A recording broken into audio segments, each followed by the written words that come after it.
What should you do if you own one of these Final Fantasy collector boxes? Should you hold on to it, wait for it to appreciate in value? Should you open it? Should you sell it? This is one of the most common questions being asked in Magic right now because we have never in the history of Magic seen a product that has reacted in the marketplace like Final Fantasy, ever. The release of this set was a game-changing moment. At release, these things were supposed to be $450 a box. The day of release, they were at $650. Within a couple weeks, they were at $1,200. That was 2 months ago. As of today, these things are selling online for $1,400. And while it took Final Fantasy nothing more than 2 months to quadruple in price, we've actually seen other sets in the last year do some pretty crazy things as well. Lord of the Rings Special Edition, this is the holiday release that nobody wanted to buy. These boxes are now sitting on TCG Player, believe it or not, for $2,400. That makes the price of one of these Final Fantasy boxes like literally the price of an unlimited volcanic island, and the price of these Lord of the Rings boxes the price of a piece of power. You could get a Mox Emerald or a Mox Pearl for this price. And now we are seeing unprecedented numbers across the board with collector boxes. Lord of the Rings has reached 1,000, Fallout's reached 1,200, right? I mean, just in general, there's a bubble right now, and that's very clear. So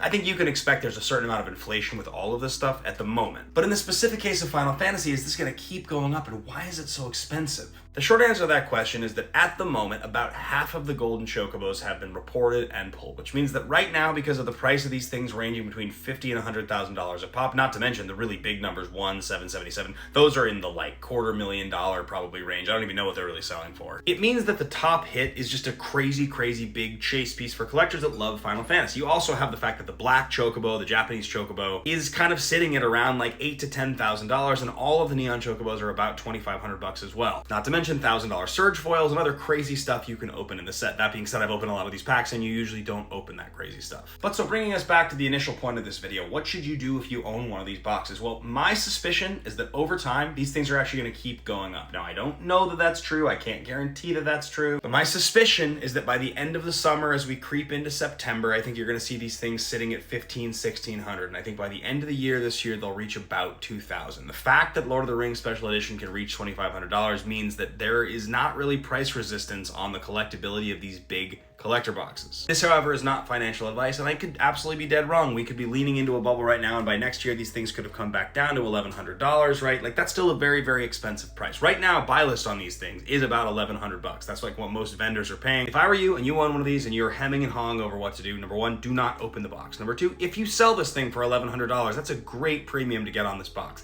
You can sell it right now for $1,100 to a buy list. Private collectors will probably give you $1,250 for it. I think it's a worthwhile thing to do. But ultimately, if you want to hold this thing, I think it probably makes sense. Just my 2 cents.